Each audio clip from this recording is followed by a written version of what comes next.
What's up, Vibe YouTube? It's your man Suave Interview. I'm here. We got Charleston White today on Terrance Gangsta Williams show. I think Terrance doing his own little podcast. I think Terrance, he behind the camera and he interviewing Charleston White. I think Charleston White gonna be talking about Hustle Cartel, TikTok being banned, and we're gonna tune in and see what's happening. See what they talking about. Got the legendary, the YouTube Don, Big Dog in the house. First of all, thank you for even coming here, taking the time out. And I'm gonna tell y'all this, he a real one because he put up by himself. Shout out to Charleston White. Let's get it, man. Hey, what's up, guys? Man, thank you for coming through, bro. I really appreciate this. Already, man. I appreciate you for having me, man. I appreciate you for having me. This gonna be a pleasure. Facts. Now let's get into this. What are your thoughts on taking care of the kids? The message for the children. My thoughts on taking care of the kids. It starts when you first conceive the baby. So long before the child gets here, that's the beginning of the process. So meaning, every month when your lady go to the doctor, nigga, if you can, you ain't gotta take off work and miss no money. You supposed to be there at the doctor's appointments. How you treat your woman while she pregnant. A lot of us, when our girl is pregnant, homie, we cause a lot of undue stress, whether it's arguing, whether it's fighting. Some of us cheating on them. We taking and got that community, got it in the community, and bringing whatever bacteria home to the home. Not only that, you transferring spirits, whatever hole you've been sleeping with, whatever different bras you've been sleeping with. So you come back and insert that into your woman, and your baby is what left for the deposits. So the mood of the mother while she's pregnant determines a lot of the temperament of the child. So that's why you got a lot of crybaby kids that just cry for nothing. You got a lot of emotional needy children when they're born. It's based on what you put the mother through for those 9 months. Then when the baby get here, So I'm gonna pause it right there. He's saying real shit, man. Like for men out there that got kids, bro, it's important to. I don't have no kids, by the way. I ain't ready for that shit. You gotta have your shit in order like a motherfucker. In my opinion, to have kids, it takes so much shit to have a child, bro. In my opinion. So for the men that got kids already, bro, that's some real shit, bro. Like that's very important. So okay, that's very important. So you have to take that in consideration, bro. Like first of all, choosing the right woman to get pregnant and have a baby from, and then if you have a baby from a woman, like he said, you gotta go to all her appointments. You gotta be with her the whole time. Sweetheart, what you need? What you want me to do? What you need? What you want me to do? You need anything? You need anything? You need anything? You want me to do something? What you want me to do? Anything you want me to do? Like you need to be reading her mind, or you need to be asking her. You straight? She need to have 1,000 pillows around her. You need to be rubbing her feet, bro. You need to be doing. You need to be a do boy. Do this, do that. You gotta have everything together, everything in order before the baby get here. That's my opinion. You know what I'm saying? Just taking care of her. And then please, bro, y'all niggas be fucking other girls, like he said, and bringing that shit into your girl, bro. How you fucking another bitch raw, and you fucking that bitch raw, your girl raw, and then you fucking with other girls, and you getting caught cheating. That shit wrong as fuck. Niggas y'all gotta cut that shit the fuck out. That shit ain't cool. And then once the baby get here, y'all need to stay together. Mom and dad in the same goddamn house. If you know as a man that you ain't finna stay in the house with that woman and that baby for at least 18 years, 20 years, 25 years, don't even have no kid, bro. I see a lot of people, matter of fact, I want to say everybody that I see that's black, that have a child, you can almost bet your life by the time the child grow teeth or before by the child be able to walk, the mom and dad will be already broken up. It's like that's the new trend now. It seems like everybody just trying to fuck the world up. Everybody just okay, let's see who can do the worstest things in the world to do to each other and to the kids. Y'all fucking the world up and fucking the kids up like that. like automatically born without a child father. Man, I want to take, man, my people send a text message saying she pregnant. I ain't even take back because that ain't no damn blessing to me. Your ass having a baby when your ass ain't ready, you ain't got shit going on, and you know damn well you ain't even picked the right man to have a baby from, and your ass ain't even married, and you ain't got shit figured out. That ain't no motherfucking blessing to me, in my opinion. I ain't even text back. So this was like in fucking, this was like I forgot when the fuck she said that shit. But I think they was supposed to have a baby shower like in April. Man, by the time the baby came and all that shit, by December of that same year, they already broken up. So I looked at my phone, because one thing about an iPhone, to keep track of shit. I looked at my phone and looked at the messages. They sent the message in the group chat saying, yeah, the baby shower this day. I ain't even go for it. I don't even go to shit like that. Fuck that. I go to real shit. So that's for women anyway. The baby shower was in April. I looked through my phone, and then December they had another event, and during that event, the mom and dad already broken up in the same fucking year, bro. The same year. That's some fucked up ass shit, bro. Y'all gotta stop that When shit, the baby bro. get here, the baby is familiar with your voice if you've been around. So the baby can hear in the stomach. So nigga, I used to talk to the stomach with, talking to the baby Yeah, through I the stomach. seen men I used do to that. read to the belly.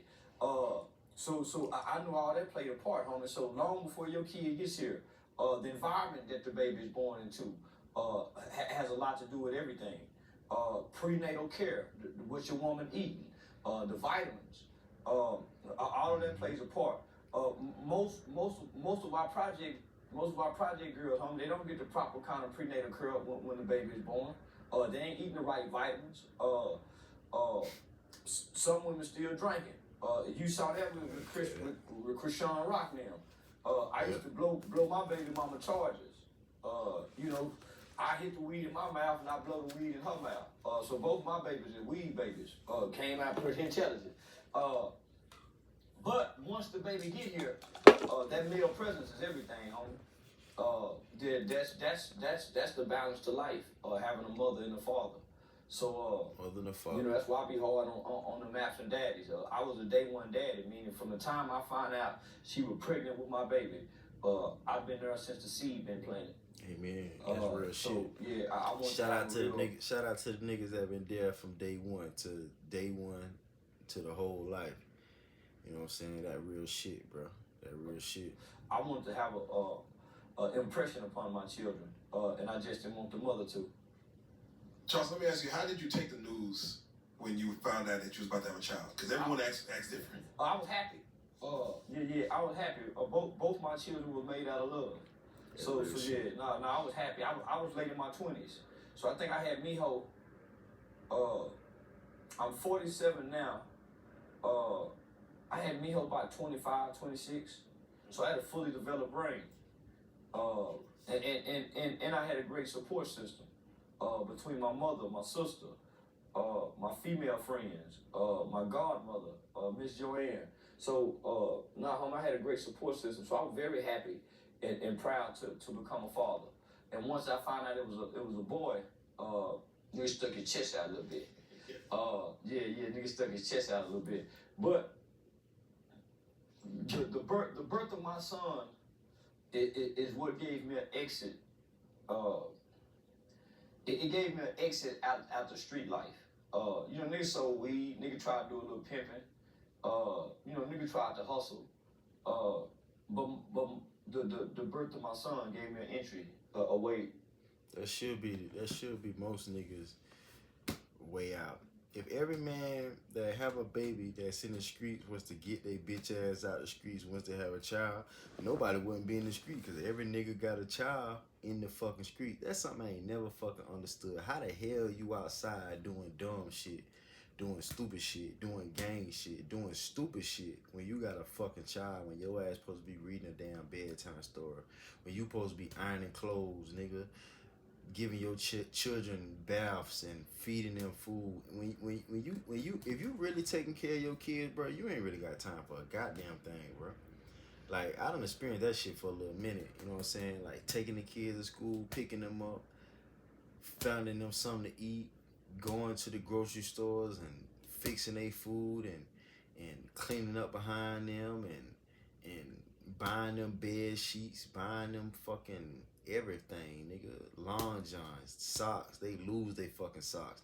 You buy them slippers, they lose the slipper. You gotta buy some more slippers. They gotta eat 24/7. They want this and want that and want toys. You just bought them toys. You take them out, they want some more toys. You gotta buy them this and buy them that, and then you gotta entertain them, and then you gotta play with them. It's a lot, bro, to take care of a fucking child. So niggas need to take that shit in consideration. Taking care of a child is the most important thing, I think, on life. Take care of your child and take care of your business.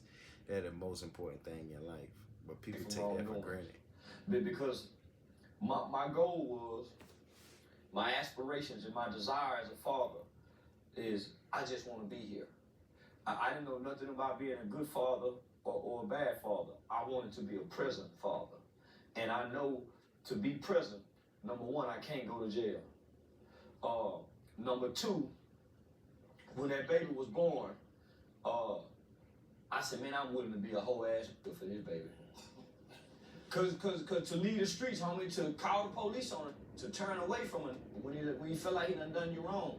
Oh man, ho. So I was willing oh man, nigga, blue is that nigga turn into I'm willing to call the police on it, homie, so I don't have to kill it, so I don't have to do nothing to it, so I can remain in this child's life.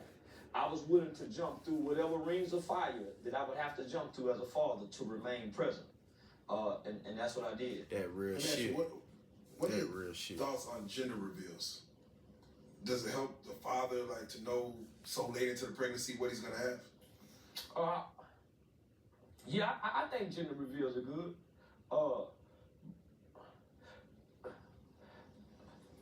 I didn't never have a kid really wanting a boy or a girl. I just wanted a kid, whether it was a boy or a girl. And some people be disappointed because they having a girl or they having a boy. I understood and I know for a fact that just the birth of a child is a gift. So I was willing to accept the gift. But I think gender reveals are good. That way when you have the baby showers and all the others, you ain't buying a bunch of girl stuff. And you can prepare ahead of time on what you want to do and what you need to do. So I think gender reveals are good. Both you and Terrance had something to prove at a young age.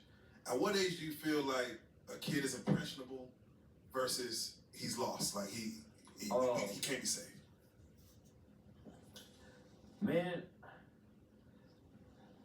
all children can be saved if put in the right environment. So it's kind of like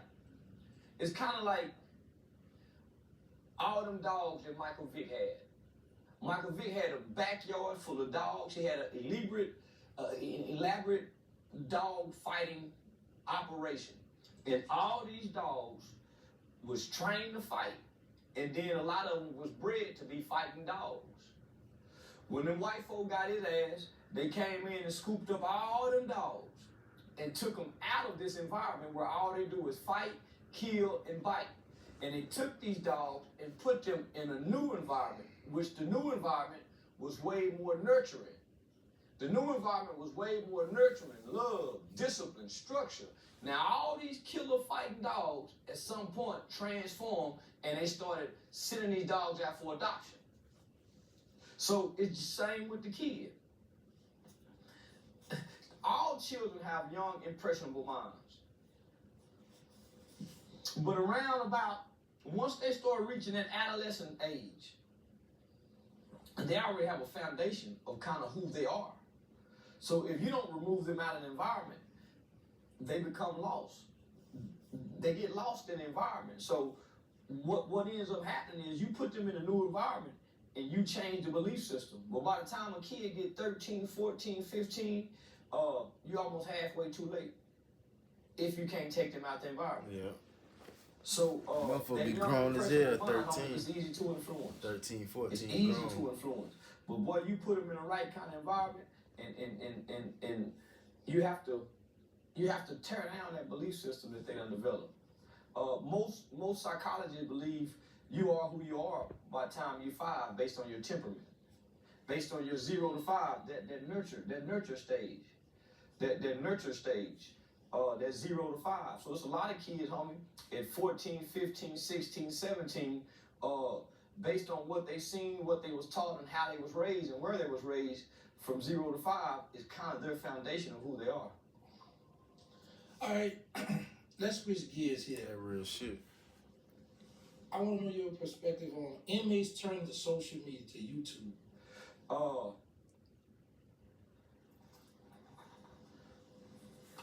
I tell everybody, homie, if you've been in prison,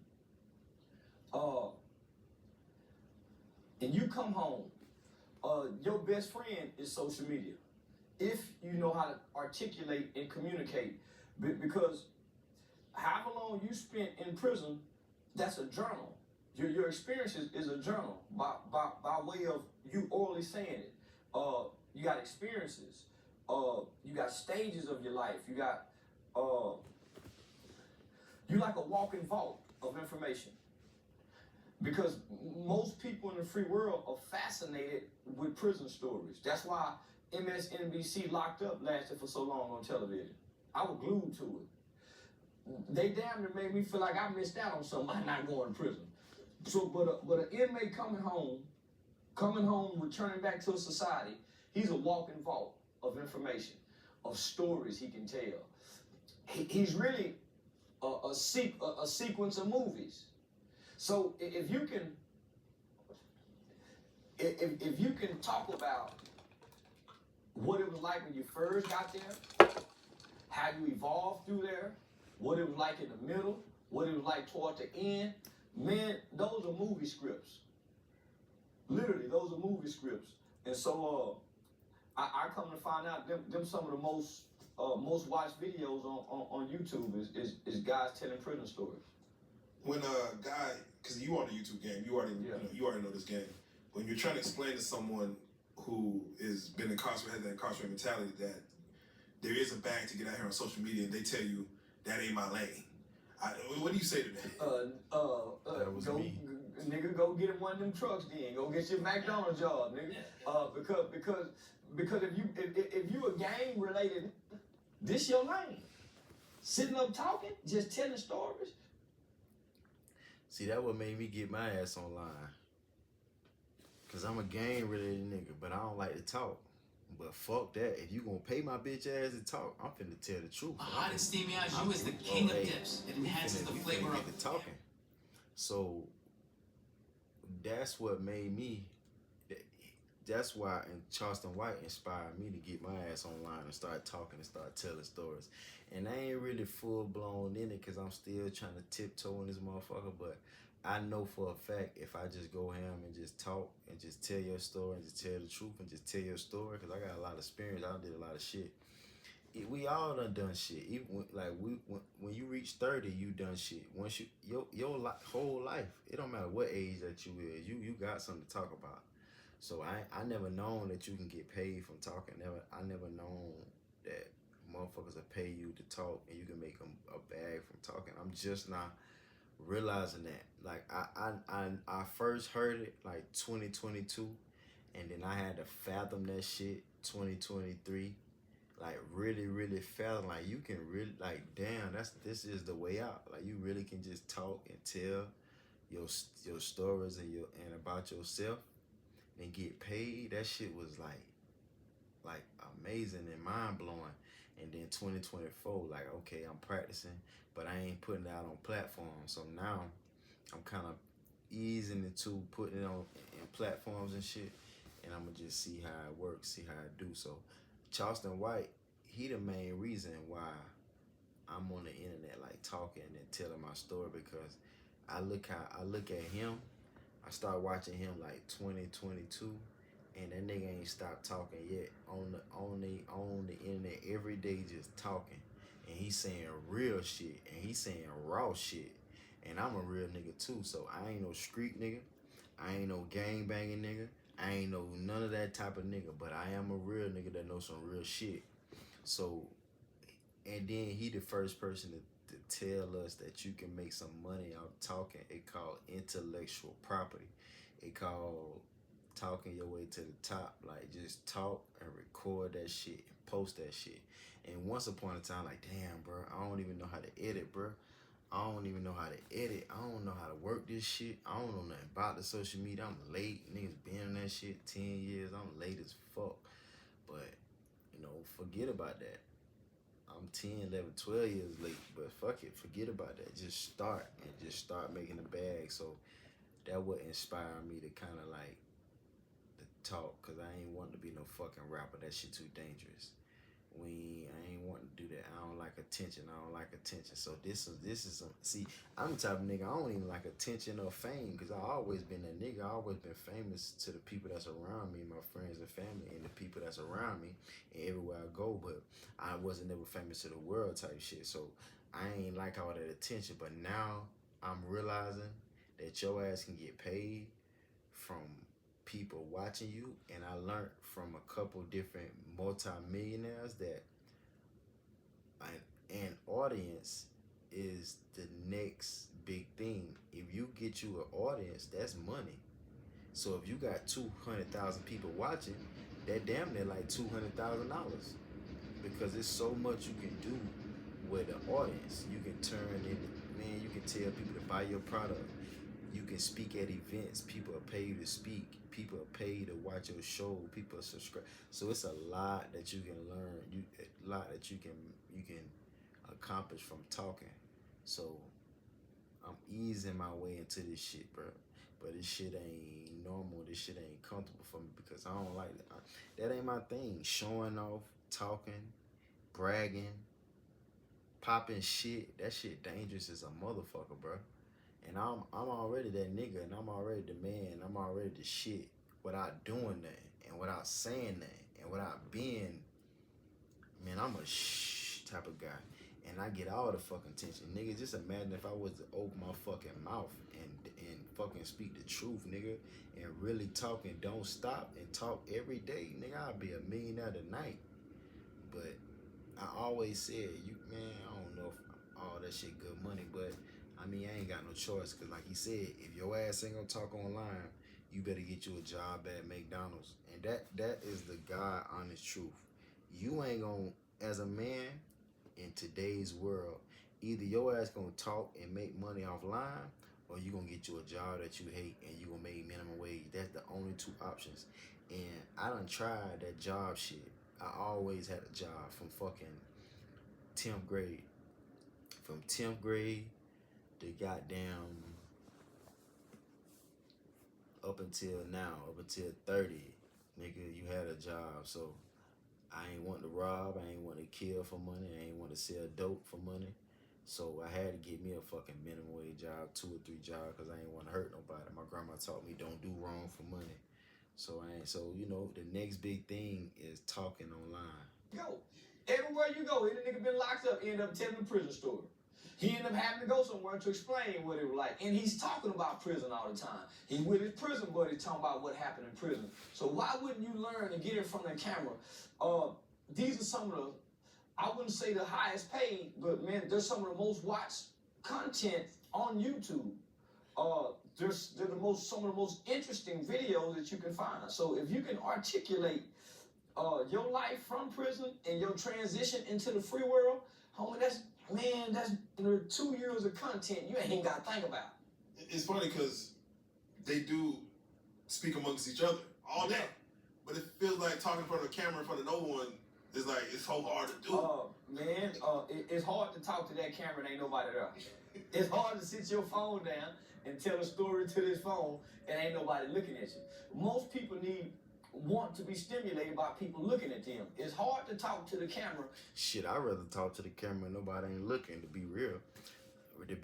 But I just don't want the motherfucking backlash. But you can't get the good without the bad. You can't get it without jealous, envious, and all that shit though. But but it is what it is. No one's there.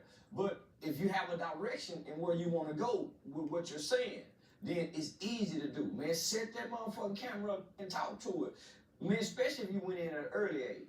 if you went in at an early age and you can walk us from the time you went in through your experiences of going out, all you're doing is it's like a docu-series.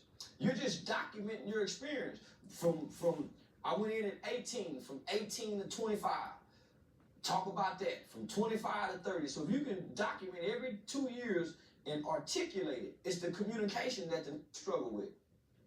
Yeah. Most can be interviewed, but hard to just talk to the camera.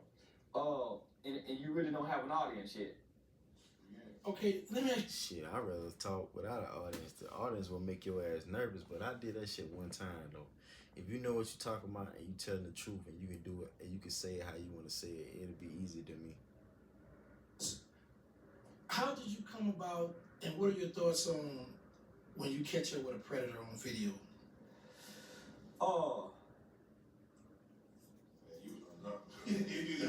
Yeah, man. That was some weird. You know, man. My thoughts on it is because it's a crime predominantly committed. Not that all people don't do it, but for the most part, when you look at the FBI statistics, more white men are convicted of sex crime, child predator crime, and things of that nature. So first thing I noticed that mostly everybody we ran up on was white, and not only were they white, we was doing this in an affluent area. We wasn't going down off in the ghetto catching predators, which I know the predators lurk in the ghetto, but it be them uncles and, you know, the cousins and mama's boyfriend. But I think there should be more, I think there should be harsher laws and harsher punishment for child predators. They normally get probation. Yeah, they normally get probation. They normally, you've never heard about a child predator getting 40 years like the dope boy, like a drug trafficker. They get a lighter sentence, homie, than a non-violent drug trafficker. So I always thought that was strange and weird. And let me just say this. There's a movie, is it Sounds of Freedom? Or one of them, but it's about a Homeland Security agent who rescued children out of child sex trafficking. And this movie was in the movie theater. Nobody from Hollywood, no celebrity, nobody promoted this movie. I went to the movie theater to see it. And at the end of this movie, it gave the statistics on child sex crime and child sex trafficking. They said in the world, child sex trafficking have surpassed guns and drug sales. That speaks volumes. But homie, you don't never hear about these guys being severely and punished like they do a nigga that's selling drugs. You were doing the you were catching predators. Was that with Aiden Ross or? Yeah, Aiden Ross and Vitality. Yeah, and of course, you know they, you know. And the police never arrested not one of them. Yeah. Nobody got arrested. Nobody got arrested. Yeah. Did you know, even you approaching the situation, did you know how you was gonna react upon seeing what? Well, I thought this was, you know, I'm thinking this, man, this ain't real. You know, cause you see it online, man. This shit ain't real. I ain't know how to approach this, homie, because they said what we can't do. So I brought all my mace, my tasers. Yeah, I wanted to shoot that bar spray on their ass and put that mace. You know, nigga, I wanted to see, you know. And they said, man, we can't do this because it'll hurt the case. So you know, they document everything and end up sending it to the prosecutors and the police officers. And then on the back end, they pursue these guys. But nobody was arrested on the spot. Well, there's a story about a guy named Jarvis Butts, who was with a 12-year-old. It's like a big story. And she came up missing. I heard about it. Yeah, last year. He's a family member, wasn't he? Yeah, he's a family member. They, uncle, niece. One of them perverted uncles.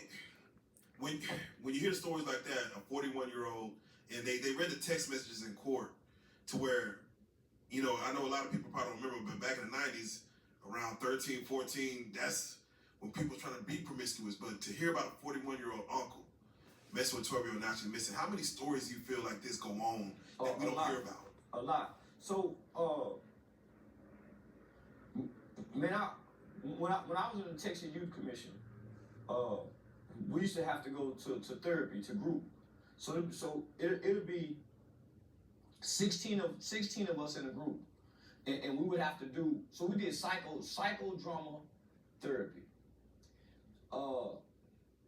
We would have to do a life story, an offense cycle, and then a recidivism, right? So our life story, we'd have to fill out these sheets of paper, and when you go back to your earliest memory, and it would ask you questions from your earliest memory on all the way up until you committed your crime.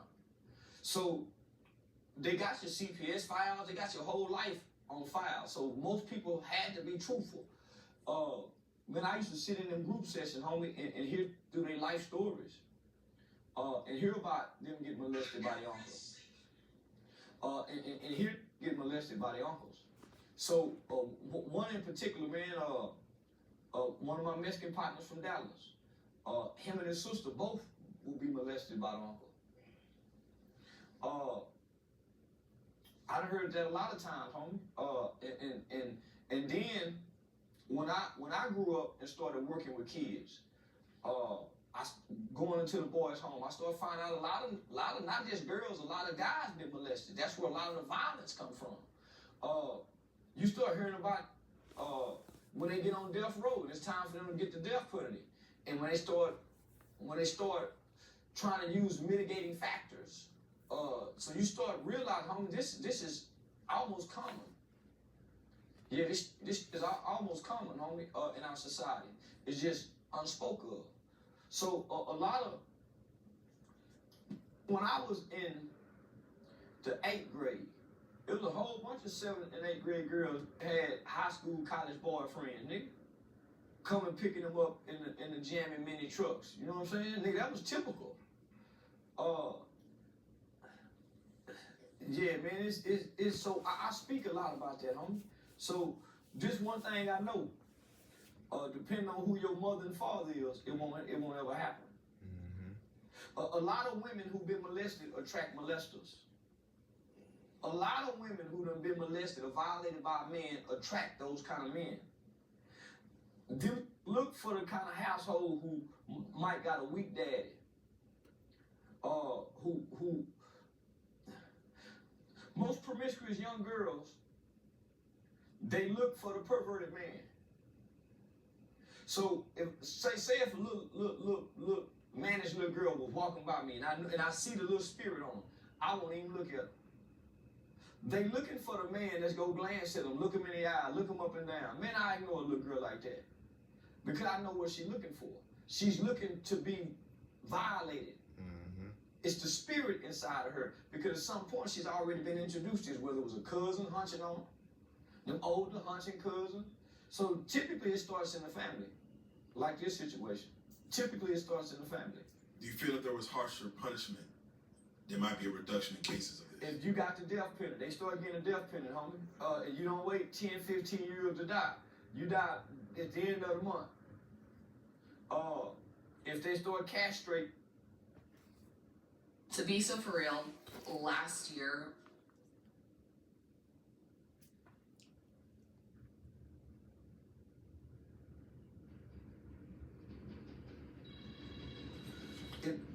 Y'all might have to cut this. Yeah, let me cut these phones off. If they start castrating, the punishment isn't severe. The punishment isn't severe. So that's homie. That's how you deter crime. Man, that's how, man, if you really want to deter something, make that punishment severe for it. So that's the problem. Nigga, most pedophiles, most child molesters, they might get a probated sentence, homie. Most of them get probation. That's why you hear about them doing it more than one time. Mm-hmm. Most of them get slapped on the wrist. All right, now. That's some real shit, man. And anytime you see a bitch fucking out of control, you see a girl so damn freaky at a young age, her ass been fucked too damn young. She been played with too young. So that's another thing you can look out for, girls who out of control with it. You know what I'm saying? Then girls be having kids with it, and then they be fucking while their kids be watching, or the kids be in the same room, or the kids walking in on them. They see their mama just dealing with different dudes. That shit ain't cool. So you gotta protect your kids and protect them from certain type of men, and you gotta just know men before you bring them around your goddamn kids. I have an interesting question. and I have Joker here that's present, I want to talk about the real life street stars, how you went off on St. Cheese. I want to talk about that. I need you to. So I'm gonna break this video down in parts. It's a 2-hour interview. Right now it's like 35 minutes. It's 20 minutes in, but this video like 35 minutes in. So I'm gonna break it down into parts, like every 30, 35 minutes, 40 minutes, because when I take my time and load it on YouTube, it takes forever to load. So I want to make sure it's uploaded the right way. So y'all like, share, comment, and subscribe. This is Charleston White with Terrance Gangsta Williams, and I think he got one of the dudes from Real Life Street Star. I hear his voice in the background, so there's two of them, but they behind the camera, so it's something different. So stay tuned. It's your boy Suave V.